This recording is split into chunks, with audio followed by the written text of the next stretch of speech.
I said goodbye to my dying husband. Then I heard the truth. I had just kissed my dying husband's forehead and whispered goodbye, believing our love story had come to a painful but peaceful end. But as I walked out of the hospital room, two nurses spoke, and what I heard made me stop dead in my tracks. My world didn't just shatter, it erupted in fire. After 42 years of marriage, I thought I knew everything about Daniel. He was kind, faithful, and always made me feel safe. So when cancer took hold, I stayed by his side. Every chemo, every sleepless night, every tear, I was there. On that morning, I knew it was time. I held his frail hand, kissed his forehead, and whispered, "Wait for me, my love." I walked out of the ICU with a heavy heart, thinking grief was the only thing I'd face that day, until I passed the nurses' station. Two young nurses, chatting quietly, didn't notice me behind the half-open door. "Did you hear?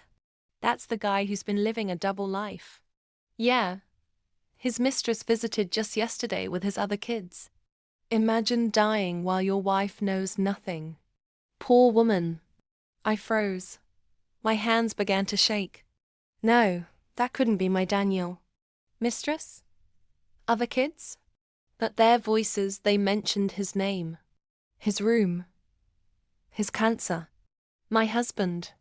I didn't cry, I didn't scream.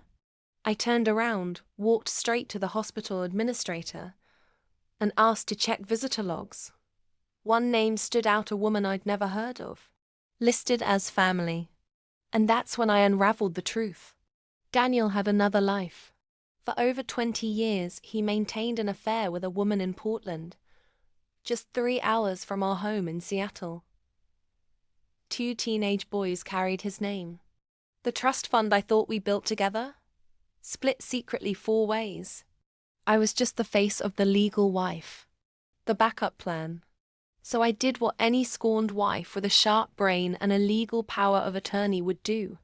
I cancelled the funeral. I froze every joint account. I called the mistress and offered her something she didn't expect.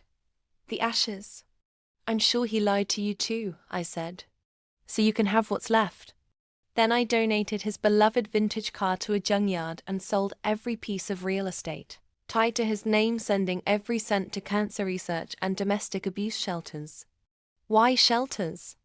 Because emotional betrayal is violence too. And finally, I rewrote my will. Everything now goes to causes Daniel hated. I even bought a billboard near his mistress's home that reads, "Not every love story ends in forgiveness." Months later, I found out he had planned to leave me once his health recovered.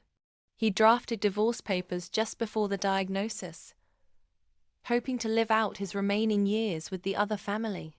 His death saved me the humiliation of finding out while alive. Want more stories where karma doesn't just knock, it kicks down the door? Hit subscribe to this channel for real-life revenge tales that will leave your jaw on the floor.